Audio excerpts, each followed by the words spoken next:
The cafeteria went silent the second her tray hit the table, and then the laughter exploded, sharp and cruel, echoing off the walls as milk spilled and apples rolled to the floor. She didn't scream. She didn't even cry.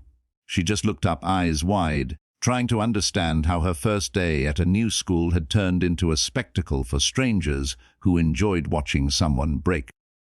But stay with this story until the very end, because the moment they thought they had won was the exact moment their lives veered toward terror. And if you're already hooked, don't forget to like the video and subscribe to the channel so you don't miss what happens next. Her name was Lena, and she had arrived in town with a single suitcase and a mother who worked nights, both of them carrying the quiet weight of starting over.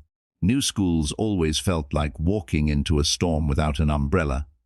Faces you didn't know, rules you hadn't learned, eyes that measured you before you ever spoke. Lena chose a corner seat in the cafeteria, the safest-looking place, the kind where you could disappear into the noise. She lined up her food neatly, hands steady even though her stomach fluttered. She told herself that if she stayed small, stayed quiet, stayed kind, the day would pass. That was the lie bullies love most. They noticed her anyway. 3 of them, loud and confident, the kind of students teachers watched but never truly saw. They started with whispers and looks, then a chair kicked back, by accident. Lena flinched, then straightened. She had learned that flinching fed the fire. When she didn't react, they escalated. A hand grabbed the edge of her tray, another shoved from behind. In a heartbeat, she was on the table, food smeared, breath knocked out of her as laughter roared around her. Someone filmed, someone cheered, someone turned away. The room felt huge and empty all at once. Lena lay there for a second that felt like forever, blinking under fluorescent lights, cheeks burning hotter than the spilled soup soaking into her shirt. She could hear her mother's voice in her head. "Hold on. Don't let them see you fall." So she pushed herself up, ignoring the sting in her palms, and climbed down without a word. No tears, no insults. Just a quiet dignity that confused them more than anger ever could. She picked up her tray, dumped it in the trash, and walked out. Behind her, the laughter followed. But something had shifted, subtle as a hairline crack. What they didn't know, what no one in that room knew, was that Lena hadn't come alone to this town. She had come with a past she kept folded tight, a past that didn't fit in lockers or lunch lines. Her mother worked nights at the hospital, yes, but she also trained mornings at a gym most people drove past without noticing. Lena spent evenings there too, doing homework on the bleachers, listening to stories that weren't stories at all, about discipline, about reading a room, about leaving before trouble finds you. She had learned how to fall safely, how to get up fast, how to disappear when necessary. Most of all, she had learned how to make one call when things crossed a line. She didn't make that call right away. She went to the bathroom, washed her hands, stared at herself in the mirror. The girl staring back looked ordinary. Messy hair, borrowed hoodie, eyes too old for her age. Lena breathed slow and even and told herself she could handle one bad lunch. Then she checked her phone.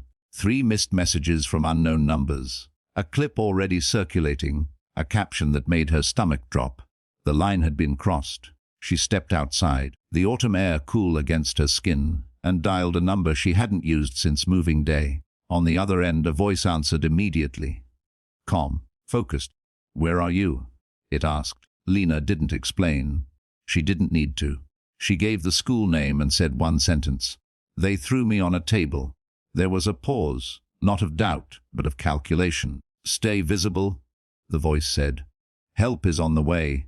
Lena hung up, heart pounding, and leaned against the brick wall, watching students pour past, unaware that the laughter inside had just set something irreversible in motion. Back in the cafeteria, the bullies replayed the video, basking in attention, certain the day belonged to them. They had no idea that confidence has an expiration date. They had no idea that the quietest people often come with the loudest consequences. And they certainly had no idea that before the final bell rang, they would be running. Not from teachers, not from detention, but for their lives. The rest of the day crawled by in fragments for Lena, stitched together by bells, hallways, and the careful act of being invisible. Teachers talked. Students laughed, lockers slammed, and all of it felt distant, like she was moving through water while everyone else breathed air. Word spread fast, faster than she'd expected. Eyes followed her between classes, some curious, some sympathetic, some hungry for more drama. No one apologized. No one stopped her to ask if she was okay. The silence after cruelty can be louder than the cruelty itself. The bullies, on the other hand, were thriving. They high-fived in the halls, reenacted the moment at their lockers, soaking up attention like sunlight. The video had already jumped from phone to phone, edited with music cropped to make Lina look smaller, weaker. They felt untouchable. Teachers had heard something. Sure, but without witnesses willing to speak. It would turn into a lecture at worst. They had played this game before. They knew the rules. Or at least, they thought they did. Lina spent her last class staring out the window, watching clouds drag their shadows across the football field. She replayed the phone call in her head, the calm certainty in that voice. It grounded her. Whoever was coming didn't rush. They never did.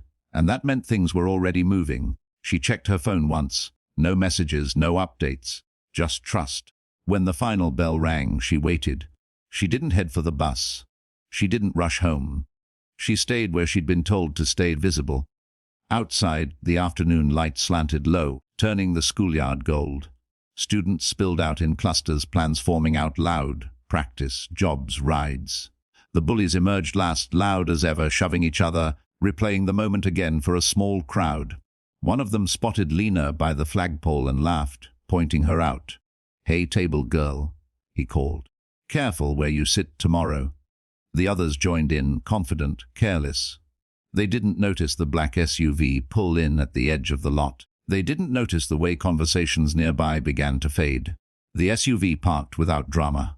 A woman stepped out first, mid-30s, athletic, posture relaxed but alert. She wore a plain jacket, jeans, nothing that screamed authority.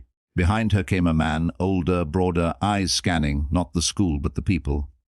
He took in the scene in seconds. The laughter, the pointing, Lina standing alone. The woman's gaze followed his. Their eyes met Lina's, and something in her chest loosened. She wasn't alone anymore. They didn't approach right away. They watched. That was the part most people misunderstood. Real power doesn't rush in shouting. It waits, confirms, decides. The bullies kept talking, their voices carrying. One of them shoved another, almost knocking him over. The woman tilted her head slightly. "That them?" she asked, quietly. Lina nodded once. The woman walked toward the group, stopping just close enough to be heard. "You," she said, voice level. "Who started it?" The bullies turned, surprised, then amused. "Who's asking?" one of them said. The man stepped forward then, not threatening, just present. The air changed. Even the loudest bully hesitated, instincts prickling. "School's over," the woman said. "Time to go." Laughter sputtered, unsure now. "Or what?" someone muttered. The woman smiled, not kindly. "Or you walk away right now," she said. "And this stays simple." For a heartbeat, it looked like they might comply. Pride ruined it. One bully scoffed and reached for his phone. "Relax. It's just a joke." The man's voice cut in, calm and cold. "Delete it." The word landed heavier than a shout. The bully laughed again, but his fingers trembled. "You don't get to tell." The sound that followed wasn't loud. It was final. The woman moved fast, disarming the situation with a precision that stunned the onlookers. No punches thrown, no chaos, just control. A wrist twisted, a phone clattered to the pavement. The man stepped in, positioning himself so cleanly that the other bullies froze, suddenly aware of exits, of distance, of how exposed they were. Teachers shouted from the doors. Students backed away. Someone screamed, "Run," one bully whispered. And they did, bolting across the lot, terror replacing swagger in an instant. Not because they'd been hurt, but because they finally understood they'd made a mistake they couldn't laugh off. Lina stood there, heart racing, as the woman turned back to her. "You okay?" she asked. Lina nodded, tears finally breaking free. The man placed a steady hand on her shoulder. "This isn't over," he said softly. "But it's handled." As the crowd buzzed and teachers rushed forward, Lina realized something profound. The worst moment of her day had summoned the strongest response of her life. and the people who thought they owned her fear were now running from consequences they couldn't outrun. The aftermath spread through the school like a shockwave, rippling from the parking lot into classrooms, offices, and phones buzzing with half-truths and shaky videos. Teachers finally intervened, administrators demanded statements, and the bullies, now pale, sweating, suddenly small, were herded into offices where bravado evaporated under fluorescent lights. Lena sat on a bench near the main entrance, wrapped in a borrowed jacket, listening as adults spoke in careful tones. The woman stayed nearby, a quiet sentinel, while the man answered questions with clipped, respectful precision. Names were exchanged. Facts were confirmed. The truth, once slippery, began to settle into place. What most people didn't see was the discipline behind the calm. The woman hadn't raised her voice because she didn't need to. She had spent years learning how chaos starts, and how to stop it before it explodes. The man hadn't threatened because threats are noisy and unreliable. Together, they brought something rarer to a schoolyard confrontation: certainty. The bullies felt it the instant their phones hit the ground, the instant their escape routes narrowed to nothing. They ran because their instincts finally told them what their egos had ignored. This wasn't a game anymore. Inside the administration office, the story played back slowly and unkindly. Footage from multiple angles. Witnesses who found courage once fear changed sides. The laughter from earlier looked uglier on replay, thinner, desperate. Consequences followed. Not dramatic, but heavy. Suspensions, calls home, investigations that wouldn't end with a slap on the wrist. Parents arrived furious and defensive, then quieter as details piled up. For once, the weight of accountability didn't slide off. It pressed down and stayed. Lena watched it all from a distance, heart steadying with each breath. She hadn't come here for revenge. She hadn't asked for spectacle. She wanted the noise to stop. She wanted the space to exist without being shoved into a story she didn't choose. When the principal finally approached her, voice softened by humility, Lena answered simply. She told the truth without embellishment, without anger. It was enough. Truth, when delivered calmly, can be devastating. As dusk settled, the crowd thinned. The woman knelt in front of Lena, meeting her eye to eye. "You did exactly right," she said. "You stayed visible. You spoke when it mattered." Lena nodded, wiping her cheeks. "I didn't fight back," she whispered, doubt flickering. The man crouched beside them. "You fought the smart way," he said. "You survived. You documented. You called. That strength." Lena breathed that in, letting it replace the shame that had tried to cling to her all day. They walked her to the curb when her ride arrived. The school looked different now. Smaller, quieter, less imposing. The woman handed Lena a card. "If anything like this happens again," she said, "you call. Anytime." Lena held it like a promise. As the car pulled away, she glanced back and saw the bullies being escorted out a side door, heads down, jackets suddenly ridiculous without laughter to prop them up. The world hadn't ended for them, but it had changed. That mattered. At home, Lena's mother listened, hands shaking, then pulled her into a hug that lasted longer than words. Dinner went cold. They sat on the couch, lights low, the day unwinding in careful retellings. Lena slept deeply that night, the kind of sleep that comes after a storm finally passes. She dreamed of tables becoming desks again, of hallways that didn't echo with laughter aimed like a weapon. The next morning, the school felt altered. Whispers followed her, yes, but different ones. Some students nodded, some apologized for not stepping in. A teacher smiled and said, "I'm glad you're here." Lena chose a seat in the middle of the cafeteria, not a corner. When lunch came, she ate slowly, deliberately, reclaiming the ordinary. Across the room, a few empty chairs marked where confidence used to sit. She understood something then, something the woman and the man had known all along. Fear thrives in isolation, and it dies in the open. The bullies had bolted not because they were chased, but because their power had vanished the moment witnesses stopped looking away. Lena finished her meal, stood, and carried her tray to the trash with steady hands. The room didn't erupt, it didn't need to. Quiet this time belonged to her. By the end of the week, the school settled into a new rhythm, one that felt cautious, watchful, and strangely tender. Posters about respect appeared on walls that had never held them before. Teachers lingered in hallways a little longer. Students spoke up faster when jokes turned sharp. None of it erased what had happened, but it changed what came after. Lena felt it most during lunch. The cafeteria still buzzed, but the noise no longer pointed at her. She sat with a small group now, 2 girls from science class, a boy who shared her bus route, people who talked about homework and music and weekend plans. Ordinary things reclaimed their place, and that mattered. The woman and the man checked in once more before leaving town. They met Lena and her mother at a quiet cafe near the school. No speeches, no dramatic advice, just listening.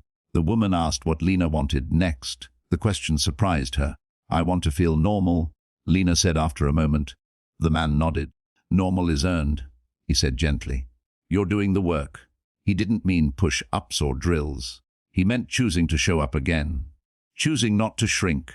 Choosing to trust. A little after being hurt, news traveled beyond the school. Parents talked. Coaches warned their teams. A few students who had laughed at the video apologized, awkwardly, sincerely, sometimes through tears. Lina accepted what felt real and let the rest pass. Forgiveness, she learned, isn't a performance, it's a boundary. She set hers carefully and felt stronger for it. At night, she wrote in a notebook. Nothing dramatic, just notes about small wins, answered a question in class, sat in the middle, laughed without checking who heard.